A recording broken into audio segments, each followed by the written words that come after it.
ሰላም አለይኩም ወራህመቱላሂ ወበረካቱሁ ውድና የተከበራችሁ የቻናሌ ቤተሰቦች ሰላም እንደምን አላችሁ? አለን። ዛሬ እንደምትመለከቱት ይህን ቤት ፏ አድርገን የመዳም ቅመም ቤት ነው አስረክበናል። እንግዲህ ባኞ ቤት ሴራሚክ ሰርተናል፣ እንዲሁም ጅብሰም ግድግዳ ሰርተናል፣ ቀለም ሰርተናል። እነዚህን ስንት ፈጁ የሚለውን ሙሉ መረጃ ይዤላችሁ ቀርብ ያለው እስከ መጨረሻ አብራችሁን ቆዩ። ጅብሰም ከማሰራታችሁ በፊት ማወቅ ያለባችሁ ወሳኝ ነገር አለ።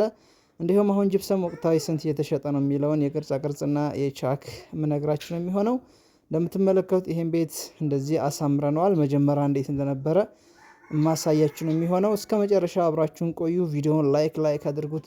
ሀሳብ አስተያየት ኮሜንት ላይ አስቀምጡ።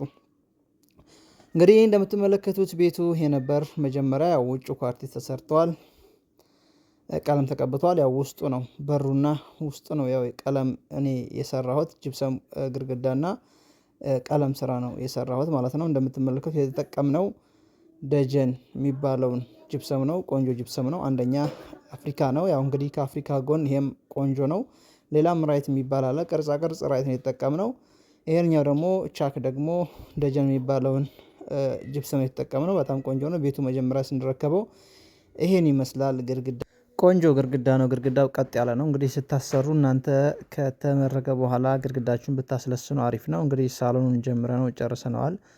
ሳሎኑ እንደምትመለከቱት ጅብሰም እንደምትመለከቱት ሰርተን ጨርሰናል። እንግዲህ ይሄን ሁላ በአንድ ለመስራት ስንት ፈጀ የሚለውንም እዚሁ አያይዤ እነግራችኋለሁ። እንግዲህ ለቻናላችን አዲስ ከሆናችሁ እንደዚህ አይነት መረጃ ይመቻችሁ ሰብስክራይብ አድርጉ። ሀሳብ አስተያየት ካላችሁ ኮሜንት ላይ አስቀምጡ። እንዲሁም ጅብሰም ስራ እንድማሰራት ለምትፈልጉ ስክሪን ላይ በተቀመጠላችሁ ስልክ መደወል ትችላላችሁ። በየቦታው የተንቀሳቀስን እንገኛለን። በአዲስ አበባም በአማራ ክልል በተለይ በወሎ አካባቢ፣ ደሴ፣ ኮምቦልቻ እንዲሁም ደሴ ዙሪያ አካባቢ እየሰራን ነው የምንገኘው ማለት ነው። ሌላም የሴራሚክ ስራ፣ የኳርቲስ ስራ፣ የቀለም ስራ፣ ሙሉ ፊኒሽንግ ስራ ራሳችን እየሰራን እያስረከብን እንገኛለን። እንግዲህ እንደምትመለከቱት ጅብሰም ሁሉም አልቆ ቀለምን እንቀባው ደርቆ እዚህ ደረጃ ደርሷል። እንግዲህ የቻክ ጅብሰም ለመጨረስ እንግዲህ አጠቃላይ ይሄ ቤት እስከ 80 ሺህ ብር ነው ግድግዳው አጠቃላይ የፈጀው ማለት ነው። ቻክ ለማድረግ እንዲሁም ቀለምም አለው ሴራሚክም አለው። ይህ አጠቃላይ ለመጨረስ ሰርቶ ለመጨረስ እንግዲህ የፈጀው እስከ 160 ሺህ ብር ከዚህ አላለፈም። ያው እርግጠኛ ባልሆንም ሂሳቡ እስከ 160 ሺህ ብር አካባቢ ነው የፈጀው። እንግዲህ አንዳንድ ወጪ የተረሳ ሊኖር ይችላል እዚህ ላይ ማለት ነው። እንደምትመለከቱት ሶስቱንም ክላስ ሰርተን አጠናቀነዋል። ፍሬም ከላይ አድርገናል። የምትመለከቱት ሴራሚክ እዚህ ጋር ቀርቧል። እንግዲህ ሴራሚክ ለዚህ ለባኞ ቤት ነው የቀረበው ሴራሚኩ ማለት ነው። ከወገብ በላይ እንደምትመለከቱት ቸክ ተደርጎ ከላይ ኮርኒስ ባኞ ቤት ተደርጎለታል። አሁን ከወገብ በታች ደግሞ ስለተገረፈ ሴራሚክ ይደረግበታል ማለት ነው። አጠቃላይ እስከ ሴራሚክ ነው ይሄ ወጪ ፈጀ ያልኳችሁ ማለት ነው። እንደምትመለከቱት አልቆ ቤቱ ይሄን መስሏል ማለት ነው። ብራማ ቀለም ነው ምርጫዋ። ብራማ ቀለም እንዲህ አድርገን ቀብተን የመቃኑን ደግሞ በሩ ያረፈበት ቡኒ ቀለም ቀብተን ውስጡን ደግሞ ወደ ሽሮ መልክ ፈዛዛ ቀለም ሳሎኑ ቀብተን ሌላው ደግሞ እርሳስ ከለር ነው ሁለቱ የተቀባው የውስጡ ማለት ነው። እንደምትመለከቱት እንደዚህ አምሮበታል። አሁን የቀረው ማብራት ብቻ ነው። ማብራትና ጅምላይት መግጠም ነው የቀረው። ያው ቆጣሪ ስለሌለው ይሄ ቆጣሪ እንደገባለት ይደረጋል። ያለ መፈተሽ በጄኔሬተር መፈተሽ ይቻላል። ማንኛውም ስራ ስንሰራ ራሳችን ነው ማብራት ዘርግተን ነው የምንሰራው። እንደምትመለከቱት ይሄኛው ደግሞ እርሳስ ከለር ነው። ከታች ዘኮሎ ተቀብቷል።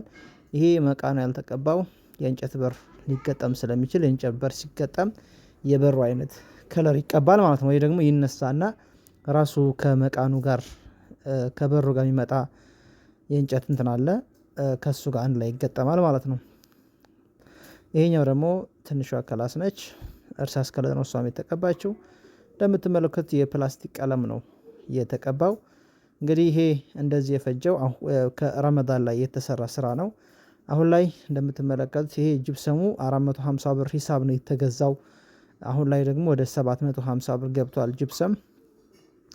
ዝቅተኛ እየተሸጠ የሚገኘው 650 ብር 600 ብር ድረስ ነው ዝቅተኛ እየተሸጠ የሚገኘው ጅብሰም ማለት ነው። ባኞ ቤቱ ደግሞ እንደምትመለከቱት ፏ ብሏል።